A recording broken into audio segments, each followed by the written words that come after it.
Well, we welcome you back to the Lair, where we talk all things Wildcat football.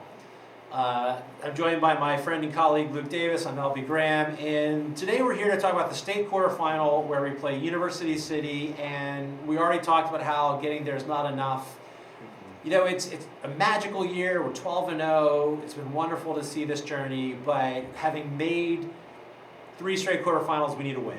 Right. There would be a severe feeling of emptiness for things to end on Saturday. 2 years ago, with Webb City coming in, there was a sense of newness. Their Webb City is kind of Webb like City, just happy deer to in the be there. headlights. We Yeah. were just glad to be there. Then last year against St. Charles West, a good battle for much of the game. We were hopeful, but we've gone past the new phase to the hopeful phase, and now it's hungry and expectant. This is a game in which we expect to move on, and I would say just really show our mettle. So as we turn to U City, if you haven't followed them at all, right? U City started the year 4-0. They were looking great. They then went on and dropped 5 games in a row, which is a little surprising. But in districts, they've rebounded. They went through their district. Obviously, they won all 3 or they wouldn't be here, but they actually 3 shutouts. 3 shutouts against Jennings, 41-0. Then MICDS, they whitewashed them 21-0. St. Dominic's this past weekend was a 26-0 shutout.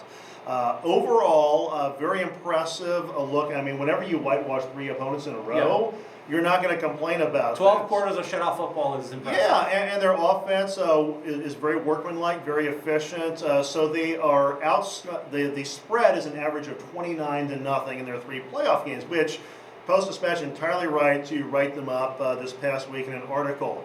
But then again, it's weird how we kind of got overshadowed in that because our spread in the playoffs is an average of 58-8.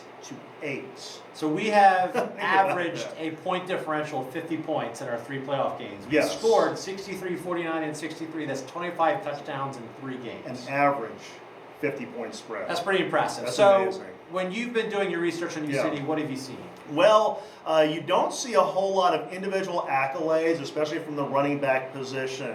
They do. Nobody is really up there in terms of top 100 rushers in the region. Is really running back by committee. You have people like Keeson Taylor, Jabrice Mason, Adam Gibson. Each of them got at least 50 yards on the ground against St. Dominic's. They just kept rotating them in there, and the advantage of that is a defense doesn't know who's coming in from time to time, and that can lead, I mean, as we have talked about earlier, LB, one person may be better on sweeps, one better on a power or a stretch play, one up the middle, and so the defense is constantly reshuffling and figuring out, okay, what's coming our way, so it keeps them on their toes. We have Keandre Bledsoe is his name, number 14. I had a couple of great touchdown passes against St. Dominic's. Word on the street, now we need to confirm things, but injured wrist, possible broken wrist. So it's going to, we're going to see who it is who's going to have the assignment of trying to get the ball to wide receivers Mitchell Gross or Jordan Perry, both of whom scored against St. Dominic's on long touchdown passes. On the other side of the ball, it's the defense, and primarily one person is in the middle of that defense, and he's a man, Treshawn Wharton, 85 unassisted tackles this year. So impressive on film. You know that we're planning on having something to either attack or take him out of the play in terms of counter, misdirection, or something. Very aggressive, and he covers a lot of ground. You could say 2/3 of the earth is covered by water, and the other third is covered by Treshawn Wharton. High praise. High praise. You know, he's kind of like a Cardinal outfielder from the 1980s. Well, you've got 3 keys for us. Tell us what you think the keys of this game are. 3 keys, let's go with them. First of all, bear down. Defensive line has to force the issue, and not in the sense where you have to make the plays and make the tackles and get in the backfield and bring down the quarterback, but gum up that big U-City offensive line because what they're going to want to do is knock you aside, get to the linebackers so they can open up some running lanes for their committee of running backs. So all you you have to do is just keep them busy and contain, allow the linebackers to make the plays. True, U-City's offensive line is big, but guess what? Goliath was big. The Titanic was big. Richard Nixon's 1972 re-election vote margin was big. So we know how they turned out.